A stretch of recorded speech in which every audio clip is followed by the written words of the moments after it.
5,000 ton कोयले से लदी एक विशाल मालगाड़ी 80 किलोमीटर प्रति घंटे की रफ्तार से दौड़ रही है।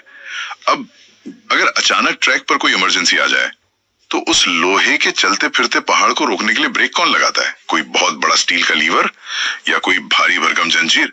नहीं, बल्कि एक ऐसी चीज जिसे देखा तक नहीं जा सकता, अदृश्य हवा यानी कंप्रेस्ड एयर। बिल्कुल, और ये बात अक्सर लोगों को सच में हैरान कर देती है, क्योंकि बाहरी रूप से देखने पर ट्रेन सिर्फ लोहे, स्टील और बिजली का एक विशाल ढांचा लगता है, लेकिन उस पूरे ढांचे को जीवन देने वाली, उसकी नसों में दौड़ने वाली ताकत असल में यही हवा है। हाँ, और आज के हमारे इस डीप डाइव का उद्देश्य इसी अदृश्य ताकत के विज्ञान को डिकोड करना है। हम भारतीय रेलवे के सबसे भरोसेमंद वर्क हॉर्स वैग 5 और वैग 7 कन्वेंशनल लोकोमोटिव्स के MR चार्जिंग सर्किट यानी मेन रिजर्वायर चार्जिंग सर्किट की गहराई में उतरने वाले हैं, जो कि अपने आप में इंजीनियरिंग का एक बहुत ही शानदार नमूना है। एकदम सही। और सबसे अहम बात, आज के हमारे इस अध्ययन के सारे फैक्ट्स, सर्किट की इतनी बारीक डिटेल्स और नोट्स राजू कुमार द्वारा तैयार किए गए हैं। हमारा मिशन आज ये समझना है कि इन इंजनों में हवा का दबाव कैसे बनता है, कैसे स्टोर होता है, और सबसे जरूरी, अगर कभी बीच रास्ते में ये प्रेशर न बने तो संकट के समय कैसी मास्टरमाइंड कार्रवाई की जाती है। तो ठीक है, चलिए इस पूरे सिस्टम को अनपैक करते हैं। इस पूरी प्रक्रिया में हवा का उत्पादन आखिर शुरू कहां से होता है? तो इसकी शुरुआत होती है लोकोमोटिव के मेन कंप्रेसर से। जब लोकोमोटिव का मुख्य सर्किट ब्रेकर बंद रहता है तो BLCP यानी मेन कंप्रेसर का स्विच ऑन करने से हवा खींचने की प्रक्रिया शुरू होती है। यहाँ एक सिलेक्टर स्विच होता है जिसे HCP कहते हैं। अच्छा, तो ये तय करता है कि कौन सा कंप्रेसर चलेगा? हाँ बिल्कुल। और अगर वैग 5 या वैग 7 लोकोमोटिव की बात करें तो इनमें दो तरह के सेटअप हो सकते हैं। या तो 3 छोटे कंप्रेसर होंगे जिनमें से हर एक 14 हॉर्स पावर का होता है और लगभग 1000 लीटर प्रति मिनट हवा खींचता है, या फिर 2 बड़े कंप्रेसर हो सकते हैं जो 27.5 हॉर्स पावर के होते हैं और 2000 लीटर प्रति मिनट की भारी भरकम क्षमता रखते हैं। एक मिनट, 2000 लीटर प्रति मिनट, इसे थोड़ा विजुअलाइज करते हैं। ये तो ऐसा है जैसे हमारे घरों की छतों पर रखी पानी की 2 बड़ी टंकियों को सिर्फ 60 सेकंड में हवा से फुल कर दिया जाए। ये बहुत विशाल है। ये कंप्रेसर तो इंजन के फेफड़ों की तरह काम कर रहे हैं, जो लगातार बाहर से हवा खींचकर सिस्टम के अंदर एक तरह से जीवन फूंक रहे हैं। फेफड़ों वाला उदाहरण एकदम सटीक है। और चूंकि वे इतनी बड़ी मात्रा में हवा को खींचकर उसे एक छोटी सी जगह में दबा रहे हैं, तो पाइप्स के अंदर बहुत ही भयंकर दबाव बन जाता है। अब इस दबाव को सुरक्षित रखने और मापने के लिए एक सेफ्टी वाल्व होता है, HPSS1, जिसकी सेटिंग 11.5 kg पर सेंटीमीटर स्क्वायर पर होती है। 11.5 kg? अगर इसे रोजमर्रा की जिंदगी से जोड़कर देखें तो हमारी कार के टायर का प्रेशर लगभग 2 से 2.5 kg होता है। यानी ये प्रेशर कार के टायर से लगभग 4 से 5 गुना ज्यादा ताकतवर है। बिल्कुल। लेकिन एक मिनट, यहाँ एक बात समझनी होगी। अगर कंप्रेसर ने पाइप में इतना भारी प्रेशर भर दिया है और फिर वो किसी वजह से थोड़ी देर के लिए रुक जाता है, तो जब वो दोबारा स्टार्ट होगा उसे तो उस 11.5 किलो के बैक प्रेशर के खिलाफ लड़ना पड़ेगा ना। ऐसे तो कंप्रेसर की मोटर ही जल जानी चाहिए। यहाँ जो बात सबसे आकर्षक है वो ये है कि इसी समस्या को सुलझाने के लिए एक बहुत ही स्मार्ट वाल्व का इस्तेमाल किया गया है, जिसे VUL यानी अनलोडर मैग्नेट वाल्व कहते हैं।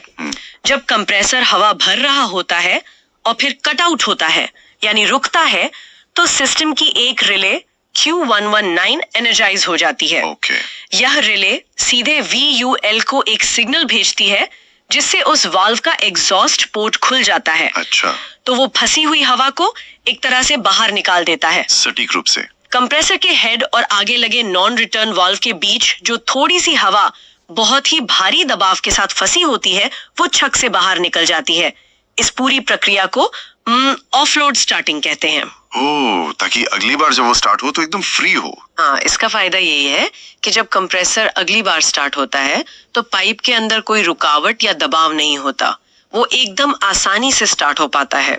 और मान लीजिए कभी इस VAUL वाल्व में ही कोई खराबी आ जाए और वहां से लगातार हवा लीक होने लगे, तो उसके ठीक पास एक आइसोलेटिंग कॉक भी दिया गया है, जिसे बंद करके उस लीकेज को तुरंत रोका जा सकता है। मतलब मशीन को सुरक्षित रखने के लिए पहले से ही एक बाईपास या रास्ता निकाल कर रखा गया है। बेहतरीन। लेकिन चलिए अब हवा के इस सफर में थोड़ा आगे बढ़ते हैं।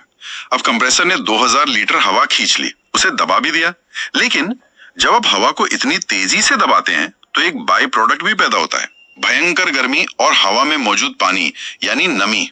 और किसी भी न्यूमेटिक सिस्टम में पानी तो लोहे के लिए मतलब जहर के समान है, वो अंदर से जंग लगा सकता है। बिल्कुल, और जंग लगाना तो सिर्फ एक समस्या है। सर्दियों के मौसम में अगर वो नमी वाल्व्स या ब्रेक पाइप्स के अंदर जाकर बर्फ बन जाए तो पूरा का पूरा ब्रेकिंग सिस्टम जाम हो सकता है।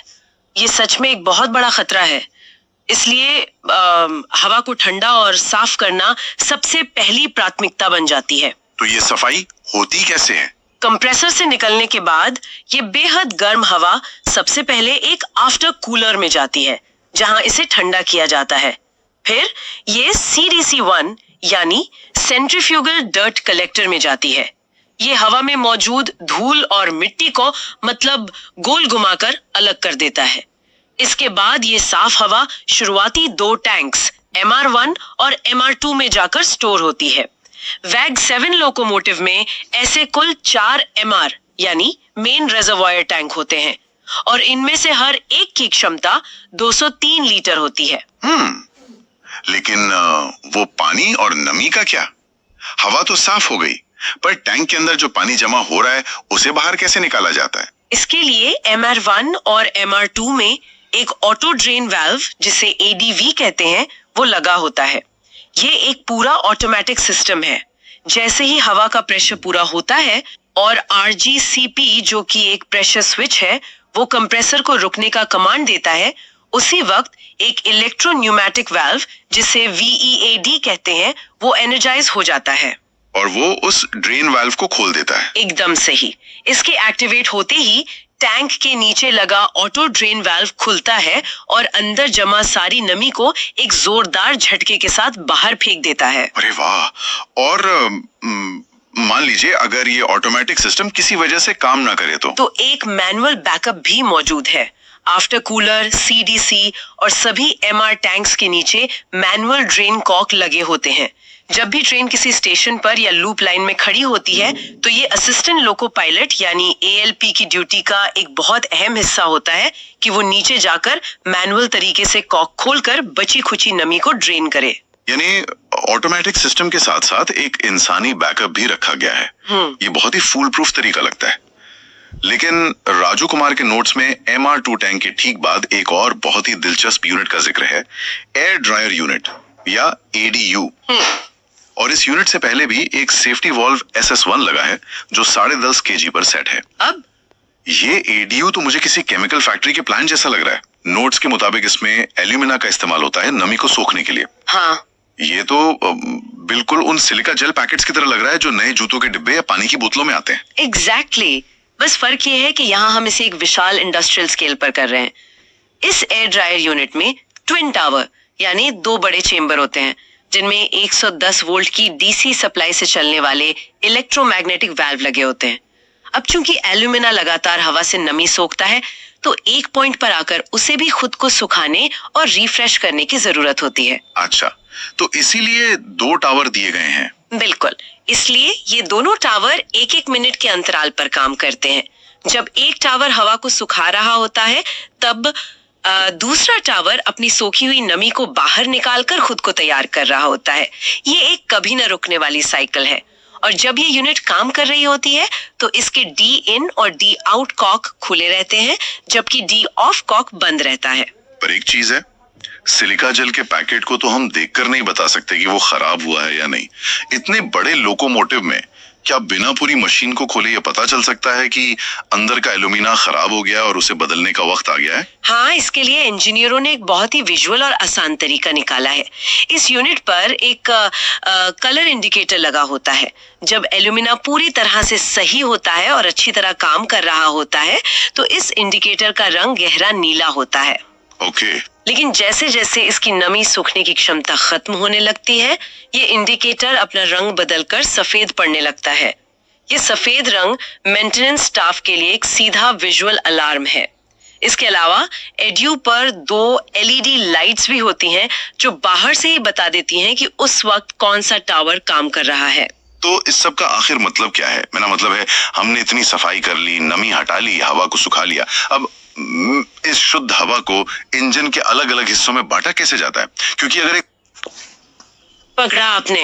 खैर, अब हमारे पास बिल्कुल साफ, सूखी और उच्च दबाव वाली हवा तैयार है। फेफड़ों का काम पूरा हुआ। हाँ, अब सवाल यह है कि यह ताकत लोकोमोटिव के अलग अलग हिस्सों तक पहुंचती कैसे है? डिस्ट्रीब्यूशन कैसे होता है? अब वितरण का काम शुरू होता है। ये हवा सबसे पहले एक डुप्लेक्स चेक वाल्व तक पहुंचती है। ये वाल्व तभी खुलता है जब दबाव कम से कम 5 किलोग्राम प्रति वर्ग सेंटीमीटर हो। 5 किलो से कम पर नहीं खुलेगा? नहीं, इसके खुलने के बाद हवा एमआर इक्वलाइजिंग पाइप में जाती है।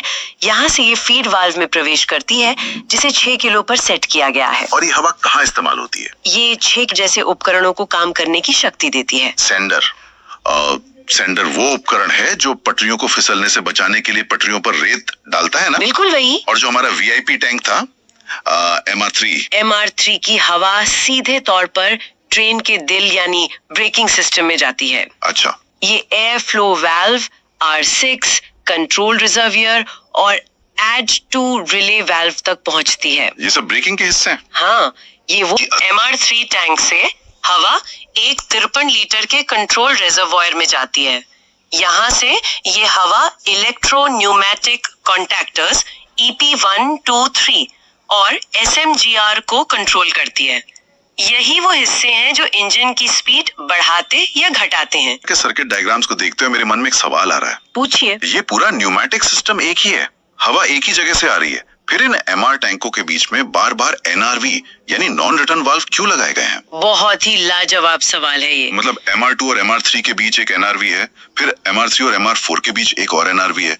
जब सभी टैंकों को हवा चाहिए तो बीच में ये वन वे चेक पोस्ट क्यों बनाए गए हैं? इस सवाल का जवाब किसी भी दुर्घटना की स्थिति में छुपा है। ये एक फेल सेफ मैकेनिज्म है। Fail safe? हाँ, इसकी तुलना हम किसी पनडुब्बी यानी सबमरीन से कर सकते हैं। अच्छा, कैसे? अगर पनडुब्बी के एक हिस्से में पानी भर जाए तो दरवाजे बंद कर दिए जाते हैं ताकि बाकी की पनडुब्बी सुरक्षित रहे और डूबने से बच जाए। आइसोलेट कर देते हैं। बिल्कुल।